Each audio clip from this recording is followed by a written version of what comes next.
C'est un rendez-vous désormais incontournable de la littérature. Le Salon du livre africain de Paris est ouvert, 4e édition cette année, avec près de 180 auteurs attendus et plusieurs dizaines de maisons d'édition. Cette année, le Salon du livre africain met à l'honneur les écrivains de 2 pays, le Cameroun et le Brésil. Éric Montjour, le directeur et fondateur de ce salon, était l'invité hier soir du JT Afrique. Il nous raconte la genèse de cet événement.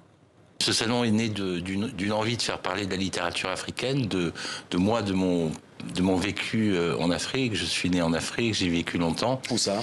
Je suis né à Madagascar et j'ai vécu au Sénégal, Mauritanie, dans différents pays. Et le fait d'avoir travaillé dans l'édition longtemps, de me rendre compte que la littérature africaine était assez mal représentée encore en France, m'a donné envie de me lancer dans cette aventure qui a tout de suite rencontré un immense succès. Parce que le besoin était là et les gens avaient envie de retrouver leurs racines à travers les livres qu'on présente sur ce salon. Il y a une particularité dans cette 4e édition, c'est qu'il y a 2 pays qui sont à l'honneur. Il y a le Cameroun, absolument, oui, l'invité d'honneur du salon, et il y a aussi le Brésil, qui est là un invité spécial. Qu'est-ce qui lie les deux? Alors, ce qui lie les deux, c'est qu'ils sont pratiquement voisins, ils sont l'un en face de l'autre, mais en dehors de ça, le Brésil, c'est le pays qui a la plus grosse afrodescendance dans le monde.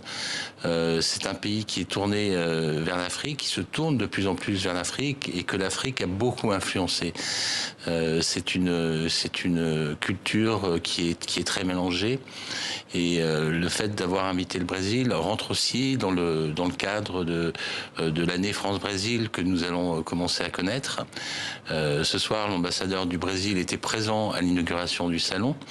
Il a rencontré l'ambassadeur du Cameroun, son homologue, et c'était vraiment le sujet de la discussion. C'était voilà, on est des voisins et c'est important qu'on se parle et qu'on échange.